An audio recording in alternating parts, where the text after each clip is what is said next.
درود پاک پڑھے اللہم صلی علی سیدنا و شفیعنا حبیبنا نبینا و مولانا محمد و بارک وسلم صلو علیہ صلاۃ و سلاما علیک یا رسول اللہ صلی اللہ تعالی علیہ وسلم۔ عقیدہ انبیاء اکرام کے متعلق آپ سماعت فرما رہے تھے، یہ عقیدہ سماعت فرمائیے۔ انبیاء علیہم السلام اپنی اپنی قبروں میں اسی طرح بحیات حقیقی زندہ ہے جیسے دنیا میں تھے، کھاتے پیتے ہیں، جہاں چاہے آتے جاتے ہیں۔ وعدہ الہی کے لیے ان کو ایک آن پر موت طاری ہوئی، پھر بدستور زندہ ہو گئے۔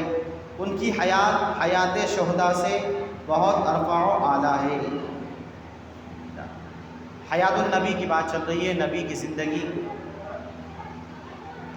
اعلیٰ فرماتے ہیں انبیاء کو بھی اجل آنی ہے۔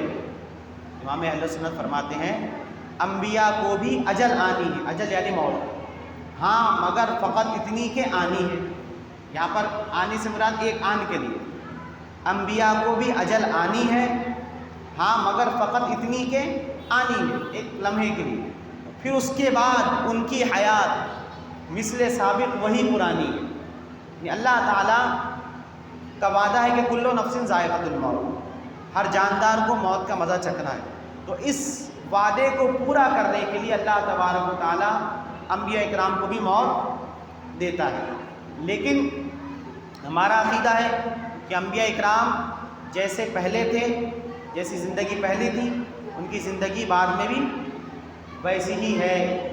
صرف ایک موت کی وجہ سے دنیا سے بظاہر ایسا لگتا ہے کہ رابطہ ختم ہو گیا، لیکن میرے آقا علیہ السلام جب معراج پر تشریف لے جا رہے تھے تو آپ نے دیکھا قبر میں حضرت موسیٰ علیہ السلام اپنی قبر میں نماز پڑھ رہے ہیں۔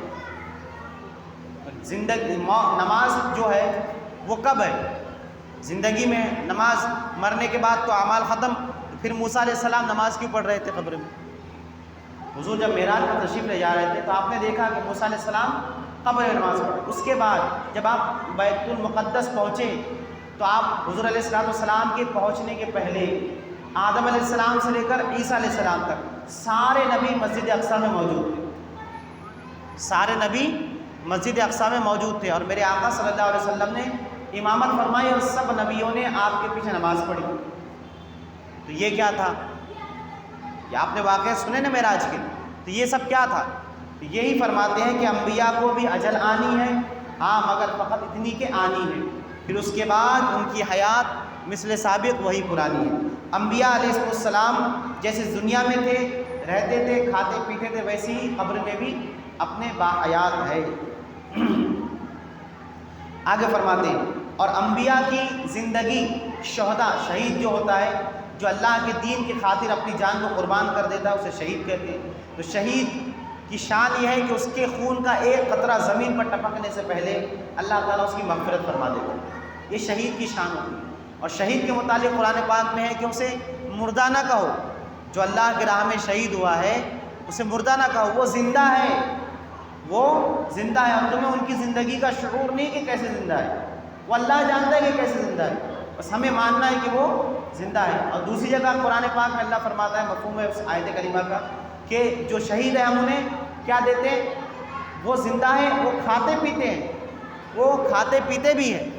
تو یہ قرآن کی آیات بتا رہی ہے کہ انبیاء اکرام، شہداء اکرام کو اللہ نے زندگی دی، مرنے کے بعد ان کو مردہ کہنے سے منع کیا۔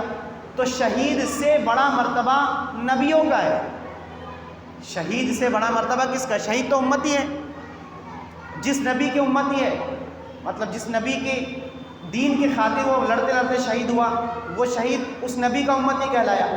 تو جب شہید امتی کی یہ شان ہے تو جس نبی کا وہ امتی ہے اس نبی کی زندگی کا عالم کیا ہو؟ اس نبی کو اللہ نے اعلیٰ زندگی عطا فرمائی ہے۔ وعدہ الہی کے مطابق ان کو ایک وقت کے لیے موت آتی ہے، اس کے بعد پھر وہ زندہ۔ آگے سماعت فرمائیں۔ ان کی حیات شہداء سے بہت ہی ارفع و اعلیٰ ہے، تو لہٰذا شہید کا ترکہ تقسیم ہوگا، یعنی جو شہید ہو جاتا ہے اس کے متعلق ہے کہ جب اس کے انتقال کے بعد، شہید کے انتقال کے بعد اس نے جو کچھ مال چھوڑا ہے وہ تو تقسیم ہوگا. ان کی بیوی جو ہے شہید کی وہ کسی اور جگہ نکاح کر سکتی ہے، لیکن انبیاء اکرام کے ساتھ یہ چیز نہیں، بخلاف انبیاء کے کہ وہاں یہ جائز نہیں. یہاں تک کہ جو عقائد بیان ہوئے ان میں تمام انبیاء علیہ السلام شریک ہے. یعنی یہاں بتا رہے ہیں کہ انبیاء کا جو مال ہے وہ تقسیم نہیں ہوگا. انبیاء اکرام کی جو بیویاں ہیں وہ کسی اور سے نکاح نہیں کر سکتی، کیونکہ وہ مومنوں کی ماں ہو گئی، اور ماں کا نکاح اولاد سے جائز. حضور یعنی نبی جو ہے، جو بھی نبی ہے، وہ اپنے امت کے روحانی باپ، روحانی کیا ہے؟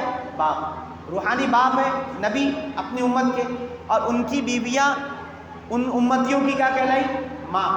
ماں اور بیٹے کا نکاح کبھی ہو نہیں سکتا. جتنی امت ہے ساری امت اس نبی کی بیوی کی کیا کہلائے گی؟ بیٹے کہلائے گی.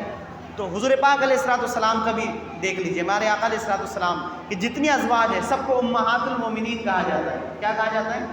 امہات المومنین، یعنی مومنوں کی مائیں. حضور کی جتنی ازواج مطہرات ہیں وہ سب حضور تب ساری کے ساری ازواج انبیاء کی امت کی کیا ہے؟ مائیں کہلاتی ہیں. تو شہید کے مرتبے میں اور نبی کے مرتبے میں فرق بتا رہے ہیں کہ شہید کا اگر انتقال ہوگا تو اس کا مال تقسیم ہوگا اس کے انتقال کے بعد. اس کی بیویاں کسی اور سے نکاح کر سکتی عدت گزارنے کے بعد، لیکن انبیاء اکرام کا ترکہ بھی جو ہے وہ تقسیم نہیں ہوتا، اور انبیاء اکرام کی بیویاں جو ہے وہ بھی کسی اور سے نکاح نہیں کر سکتی. یہ نبیوں کی شان ہے. آگے بتا رہے ہیں کہ اوپر جتنے عقائد آپ نے سنے، جتنے بھی عقائد آپ نے اب تک سنے، 35 عقائد بیان کیے جا چکے ہیں.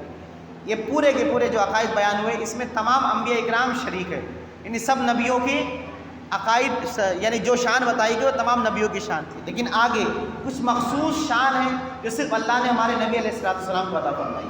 وہ عقائد انشاءاللہ کل سماعت فرمائیے گا. وہ کون کون سی شان ہے جو مخصوص ہمارے نبی علیہ السلام کے لیے ہے، جو کسی اور نبی کو چیز نہیں ملی، جو شان کسی اور نبی کو نہیں ملی. وہ عقائد انشاءاللہ کل سماعت فرمائیے. صلی اللہ علیہ النبی